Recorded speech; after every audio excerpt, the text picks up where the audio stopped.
Welcome to Fishkeeper Southwest down in Parr in Cornwall. We are here for the Practical Fish Keeping on the Road event, and I'm joined by Fish Shop Matt, or Hello. Matt Hayes, so whatever you want to go by. Whichever one you want to go. You write for the magazine as Matt Hayes. I do, yes, yeah. Some In of our brackets, Fish viewers Shop may know, may know you as that. But Cool. yeah, we're here. We've got a really fun and exciting day ahead. Absolutely. Steve's in there already, busy scaping away. Yeah, we better get in and film We in need a to go minute. and film him. We need to take a look around. We need to go and chat to some of the staff and see what they're looking forward to, some of their favourite fish in the shop maybe. There's some cool stuff in there I've seen already. And people are already turning up, chatting to us, and it's going to be a really fun day.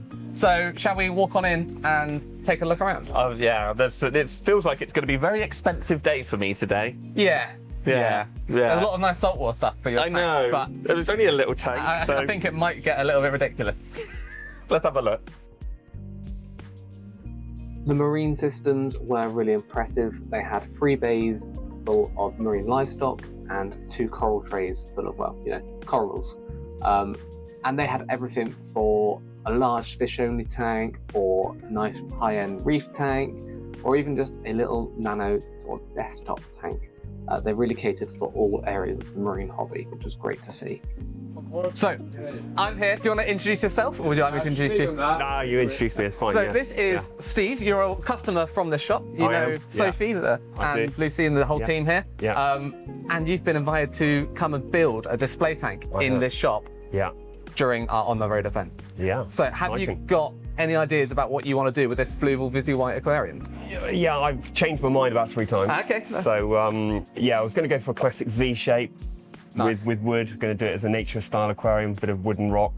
And I think after playing around with the hardscape that we've got here, I've gone over to probably going to a classic triangle shape. Nice. Nature style, because we've got some epiphytes. We've got a couple of little small, easy carpeting plants, so we should have a bit of a play. Some good fun with it. Yeah. Are you going with the dark spider wood? Yeah, I like it. Yeah? Yeah, I think I'd say there's a lot of choice here. after I need some wood for a tank at home, so I'm going to be rummaging through that later. Yeah, but there's lots here. spoiled for choice. Yeah, absolutely. And I think for that initial easy impact, I think we're going to go for this one. Yeah, it does have that sort of almost instant sort of mature look to it using the darker wood. So yeah, I think that will work really nice.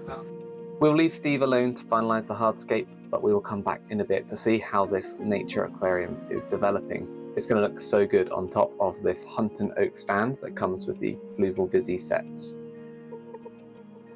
Opposite these display tanks is where all of the aquascaping wood is located, and a stunning large display tank home to clown loaches, plecos, and some stunning stingrays. But we want to show you their pond section next before it gets too busy, because this is an award-winning pond section. They were the Pond Retailer of the Year in the 2024 Readers' Poll. And yeah, let's head on outside past this amazing selection of rocks and stones to go and see what they've got lurking outside. The pond section blends seamlessly into the rest of the garden centre, and it looks really quite effective. Here they've got a great selection of pond plants and marginals. They've got patio ponds and water features for those just wanting to add a little splash of water into their gardens. Juvenile koi, some really nice big koi, and everything in between. Heading back inside, and there are a few other mature displays that we haven't looked at yet. First is home to various shoaling species and low-tech plants. And then we have a high-tech iwagumi with a really luscious carpet growing around some dark grey pebbles. There's also a marine display full of feather duster worms and macroalgae, and this is a really effective display. And actually the feather duster worms in here are for sale.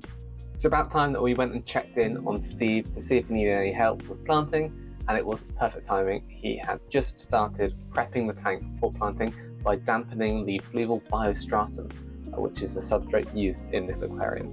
Biostratum is slightly smaller particle size than the normal stratum, and it's been enriched with sort of dormant bacteria ready to kickstart your aquarium. After a quick brainstorming session to work out where the plants were all going to go, Steve started off with the Anubias and all the other epiphytes that are going into this aquarium. I gave him a quick hand in preparing some of the potted plants before I got a bit distracted and started chatting with some of the visitors on the day. With some bulb biters finishing off the epiphyte plant, it was time to do the foreground, and now this is a whole load of Monte Carlo. Steve has portioned out the Monte Carlo from the in vitro pots into tiny little portions, and then they can be planted sort of quite close together throughout the foreground. This will help get a really nice dense carpet quite quickly. Towards the back of the tank behind the Monte Carlo, dwarf hairgrass is added to transition into the stem plants, which will be right along the back wall of the tank. With the planting now done, it's the long, tedious task of slowly filling up that tank without disturbing the substrate. Now I'm going to leave Steve with his arm in the tank here while I go and have some fun looking at some fish in the fish room. The fish room is laid out so that the marines are all in the central island, and then the freshwater tropical fish surround it on the outside wall. And wow, what a selection of fish they have in both systems. As we took a look at the marines earlier, let's take a closer look at the freshwater. Really enjoyed seeing botanicals like these sort of oak leaves on branches being used in these sales tanks. You might occasionally see a blackwater tank as a display, but you very rarely see botanicals being used in the sales tanks because they obviously do create a bit of mess. The fish selection was impressive, and there was something for whatever niche of the hobby you were in, from sort of larger or predatory fish to some of the smallest sort of species suitable for nano tanks, and everything in between, including plenty of, well, catfish that you could barely see. But again, it just adds intrigue and interest in every single tank that you look at, because there's always something lurking that you might not have seen the first time. A black background was installed on the scape during filling. This just helped give a nice clean look to the aquarium rather than seeing the products on the shelves behind. And then it was time to install the filter and the glassware that comes with the tank. It's really nice to see that an aquascaping tank actually gets supplied with the right gear to make it a really nice, clean looking aquascape with these glass lily pipes. The filter is a 407 and is probably over-spec'd for the amount of water volume in the tank itself, but they do this because aquascapers, they love to have plenty of current to make sure that the CO2 and the fertilizers are dispersed evenly throughout the tank, ensuring that all the plants get good access to it. So it's really nice to see again that they've overspec'd the filter for the total water volume, because they know what these tanks are designed for needs that. What a day we have had. It was great, wasn't it? It's been crazy busy. Massive turnout. Yeah, it's been good. Brushed off our feet. Yep. Serving customers. Yeah. Catching fish. Not done that in a while. Talking to people. Catching up with fish keepers that I haven't seen in ages. Yeah. Some who I've never met because of their YouTube people. And that's it. I managed to meet some people that I write with the magazine, a couple of people that get involved, and they've been in. Yeah, it's been fun. I think from about 10 till about 4, I just didn't look at the time. I didn't realise I missed lunch. Yeah, that's it. You know? I did miss lunch, so I went and ate something. Yeah, it was great. It's been good. So thanks so much, I guess, to Fishkeeper Southwest and to Fluval for making this happen. Absolutely. Thanks to you for coming. Thank you for having me, Alex. Been great, and I guess thanks to Been wonderful. been great, and thanks to everyone who has come along. Yeah. I guess, and I keep saying I guess. I guess, yeah. It's been a long day though.